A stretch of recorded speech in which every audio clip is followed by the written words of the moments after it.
Hello කොහමද? ඔන්න මම අද අරගෙන ආවේ ඔයාලා හැම කෙනෙක්ම මගෙන් ඉල්ලපු වීඩියෝ එකක්. ඒක තමයි මගෙන් මේ බ්ලොක් සෙට් එක මිලදී ගත්තායි කිව්වා. මේක කොහොමද කපලා මහන විදිහ මට වීඩියෝ එකක් අරගෙන එන්න කියලා. ඉතින් මේක ගත්ත අය ඔන්න මේ වීඩියෝ එක බලන්න. මම අද කියලා දෙනවා ඔයාලට කොහොමද මේක තියලා කපලා මහන්නේ කියලා. ඒ සඳහා මම මේ විදිහ රෙදි කොටසක් අරගෙන තියෙනවා. මේක මම ගවුමක් මේක මම ඇඳුමක් මහලා ඉතුරු වෙච්ච රෙද්දක්. ඉතින් ඔයාලට ලස්සන මේ ෆැබ්‍රික් අරගන්න පුළුවන්. එතකොට ඔයාලට මේක හරිම ලස්සනට මහ ගන්න පුළුවන්. ඉතින් මම අද ඔයාලට කියලා දෙන්න හිතුවා. ඔන්න ඉතුරු රෙදි කොටස් භාවිතා කරලා කොහොමද මේ පොඩි බබාට මේ කලිසම මේ බ්ලොක් එක ආධාරයෙන් මහන්නේ කියලා. මම ගත්ත රෙද්ද පළල අතට මේ විදිහට දෙකට නමා ගත්තා. මේ විදිහට පළල අතට දෙකට නමා ගන්න. රෙද්ද ගන්නකොට ඔයාලා මේ බ්ලොක් එකේ ප්‍රමාණයට අරගන්න. අපිට රෙදි වර්ග 36 පළල 60 පළල 45 ඔය වගේ එනවනේ. එතකොට ඒක සම්පූර්ණයෙන්ම නැමුවාම රෙද්ද විනාශ වෙලා යනවා. ඒ කියන්නේ කැපිලා අයින් වෙලා යනවා. ඒ හින්දා ඔයාලා මේක රෙදි කොටස අරගදී හතරට නැමුවන් පස්සේ බ්ලොක් එකේ ප්‍රමාණයට රෙදි කොටසක් අරගන්න. එතකොට ඔයාට පුළුවන් රෙද්ද අපතේ නොයවා පොඩි රෙදි කොටසකින් මේක මහගෙන වැඩි ලාභයක් ලබා ගන්න. ඉතින් මේ විදිහට මම ගත්ත රෙද්ද පළල අතින් දෙකට නැමුවා. ඊට පස්සේ නැවතත් දෙකට නැමුවා. එතකොට කොටස් හතරකට අපි නමා ගත්තා. එක පැත්තකට නැම්මක් එනවා. කියන්නේ ඔයා මම ඉන්න පැත්තට නැම්මක් තියෙනවා. අනිත් පැත්තට නැම්මක් සහ තනි කොටස් දෙකක් තියෙනවා. ඊට පස්සේ මම මේ විදිහට බ්ලොක් එක තියාගන්නවා. මම බ්ලොක් එක තියාගත්තේ අද යට වාටිය මහන්න බල වාටියක් තියෙනවා මගේ රෙදි කොටසේ. ඉතින් මම ඒක වාටියට හරියන විදිහට බ්ලොක් එක තියාගත්තා. මේ විදිහට බ්ලොක් එක තියාගෙන දැන් ඔයාට පුළුවන් මේක චෝක් කෑල්ලකින් මේ විදිහට බ්ලොක් එක වටේට ඇඳගෙන කපන්න ඔයා ආධුනික කෙනෙක් නම්. මොකද ඔයා අතින් බ්ලොක් එක කැපෙන්න පුළුවන් මේ විදිහට කපනකොට.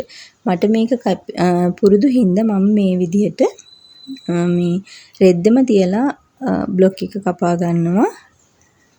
එහෙම කරන්නේ මට පුරුදු නිසා. ඔයා අනිවාර්යයෙන්ම ආධුනික කෙනෙක් නම් මේක ඇඳගෙන කපා ගන්න. දැන් අපි මේ විදිහට කපාගෙන ඉවරයි. දැක්කනේ මේ බ්ලොක් එක තියලා ඔයාලට හරිම පහසුවෙන් මේක නිර්මාණය කරන්න පුළුවන්. ඇඳ ඉන්න ඕනේ නැහැ. ඔයාට තියෙන රෙද්ද හතරට නමලා නැවතත් නමලා ඔයාට තියෙන රෙද්ද හතරට නමලා මේක බ්ලොක් එක තියලා කපා ගන්න. දැන් කපා ගත්තට පස්සේ මේ විදිහට තියෙන්නේ. අපි මේක මහගද්දි මෙන්න මේ දෙපැත්ත මේ විදිහට මහ ගන්න ඕනේ. කියන්නේ අපි කියන්නේ කලිසමේ කරුව කියලා. අන්න ඒක අඟල් භාගයකට මහ ගන්න ඕනේ. එහෙනම් එන්නක යන්න මහන්න. ඔන්න දැන් මම මේක මහන්න පටන් ගන්නන්නේ මේ විදිහට කරුව. මේ දෙපැත්ත මේ මූට්ටුවක් දාගන්න. මම මේක කලින් මූට්ටු කරා. මට ඒක රෙකෝඩ් වෙලා නැහැ. මම ඔයාලට පේන්න නැවත පාරක් මේක මේ විදිහට මූට්ටු කරලා පෙන්නන්නම්. මම මේකේ මැහුම් වාසි තියලා තියෙනවා. ඔයාට මැහුම් වාසිය අඟල් භාගයට මහ ගන්න බැයි නම් බ්ලොක් එකේ තියෙන විදිහට මැහුම් වාසිය පිටපත් කරගෙන මහන්න පුළුවන්. මේ විදිහට මම මහගත්තේ. ඒ වගේම තමයි අනිත් පැත්තත් මහ ගන්න ඕනේ. ඊට පස්සේ අපි මේක ඕලොක් එකක් තියෙනවා නම් ඕලොක් කරගන්න ඕනේ. විශේෂයෙන්ම ඔයා ව්‍යාපාරයක් විදිහට මේක කරනවා නම් ඕලොක් එක කිරීම අත්‍යවශ්‍යයි. ඒ විදිහට ඕලොක් එකක් තියෙනවා නම් ඔයා ඕලොක් කරගන්න ඕන. මම ඕලොක් කරගත්තා. ඊට පස්සේ මේක මේ විදිහට අල්ලලා අර කරුව දෙපැත්තම කරුව සමානව එන විදිහට තියාගන්න. එහෙම තමයි කලිසම හදන්නේ. එතකොට ඔයාලට මේක දෙපැත්තට මූට්ටුවක් ඉන්නේ නැහැ. දෙපැත්ත මහන්න ඕනේ නැහැ. ඊළඟ පියවර විදිහට අපි කලිසමේ යට කොටස මේ විදිහට මහ ගන්නවා. එතන තියෙන චූටි ප්‍රමාණයක්. ඉතින් හරිම ඉක්මනට ඔයාලට මහ ගන්න පුළුවන්. මම ඔයාලට පියවරෙන් පියවර කියලා දෙන හින්දා තමයි වෙලා අරගෙන මේක මේ විදිහට පෙන්වන්නේ. ඔහොම මහනකොට මේ කොටස් දෙක හරියටම සමානව තියලා මහ ගන්න ඕනේ. හරි දැන් අපි මේ විදිහට මහ ගත්තා. ඔයාට පුළුවන් මෙන්න මේ තියෙන චූටි කෑල්ල වාටිය මහන්න තියප එක කපලා අයින් කරන්න. ඔයාට මෙහෙම මහලා වාටිය මහන්න අපහසු නම් ඔයාට පුළුවන් කරුව මහ ගත්තට පස්සේ කලිසම ඒ කකුලේ වාටිය මහලා යට කොටස මහ ගන්න. ඊට පස්සේ මම ඒකත් ඕලොක් කරගන්නවා. මේ විදිහට ඕලොක් කරගත්තට පස්සේ නූල් ඇදෙන්නේ නැහැනේ. නූල් ඇදෙන්නේ නැහැ, ගැලවෙන්නේ නැහැ. ඒ හින්දා මම ඕලොක් කරගන්නවා. හරිම ලේසි. දැන් අපි බලමු ඊළඟට මොකද්ද කරන්න තියෙන පියවර කියලා. ඊළඟට අපිට මේ කලිසමේ තියෙන්නේ ඉනට ඉලාස්ටික් කරගන්න. මේ ඉනට ඉලාස්ටික් කරන ක්‍රම කිහිපයක් තියෙනවා. ඔයා ආධුනික කෙනෙක් නම්, ඔයාට මහන්න අපහසුම කෙනෙක් නම් ඔයාට පුළුවන් මේ විදිහට අඟල් භාගයක් නමලා නැවතත් ඔයාගේ ඉලාස්ටික් එකේ ප්‍රමාණයට මේක නමලා අතින් මේ පාස් කරන්න. මම සාමාන්‍ය අඟලක ඉලාස්ටියක් පාස් කරන්න තමයි මැහුම් වාසි තියලා තියෙන්නේ. ඒ වගේම මේකට ඉලාස්ටික් කෑල්ල ගන්නකොට ඔයා මේ කලිසමේ ඉනමට ප්‍රමාණයට අඟල් 3ක් අඩු කරලා අරගන්න.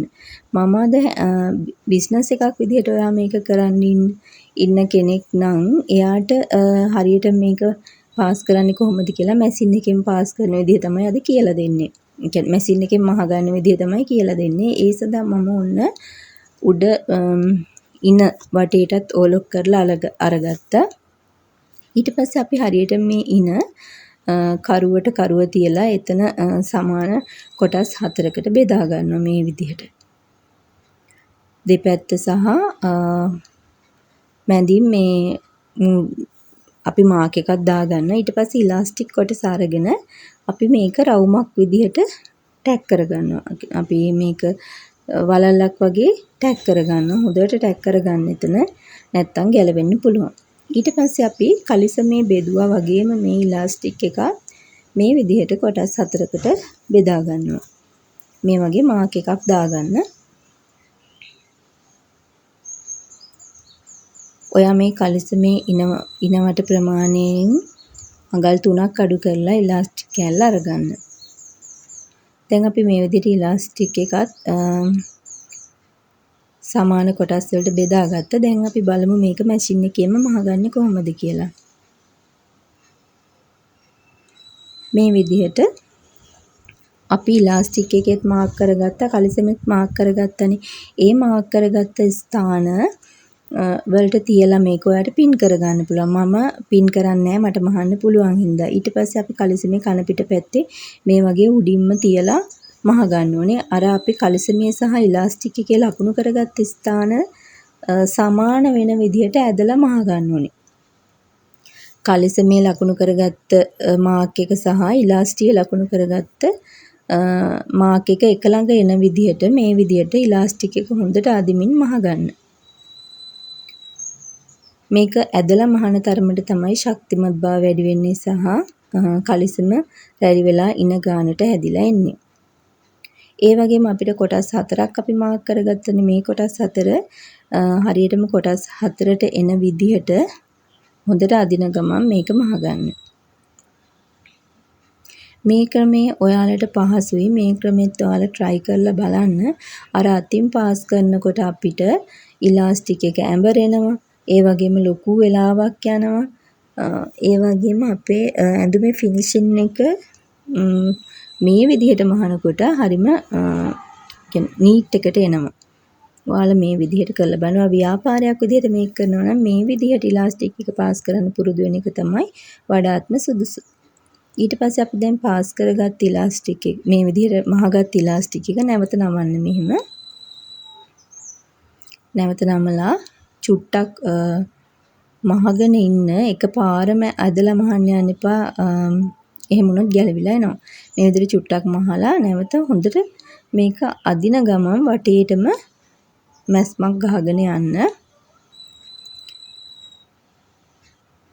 ඉතින් ඔයාලට පුළුවන් මේ බ්ලොක් සෙට් එක ඕඩර් කරේ නැත්නම් තාමත් ඔයාලට ඕඩර් කරන්න. මම ඔයාගේ ගෙදරට මේ වෙනවා. මේක හොඳට බෝඩ් එකක හදලා මේකේ සියලු විස්තර ඇතුළත් කරලා තමයි මම මේ බ්ලොග් එක ඔයාලට හදලා එවන්නේ. ඒ හින්දා ඔයාලට මහන්න හරිම පහසුයි. ඉතින් ඔන්න මම කපලා මහන වීඩියෝ එකකුත් ඔයාලට පහසු වෙන්න දැම්මා. ඒ හින්දා ඔයාලට පුළුවන් මේක ඕඩර් කරලා අරගන්න ව්‍යාපාරයක් ආරම්භ කරන්න.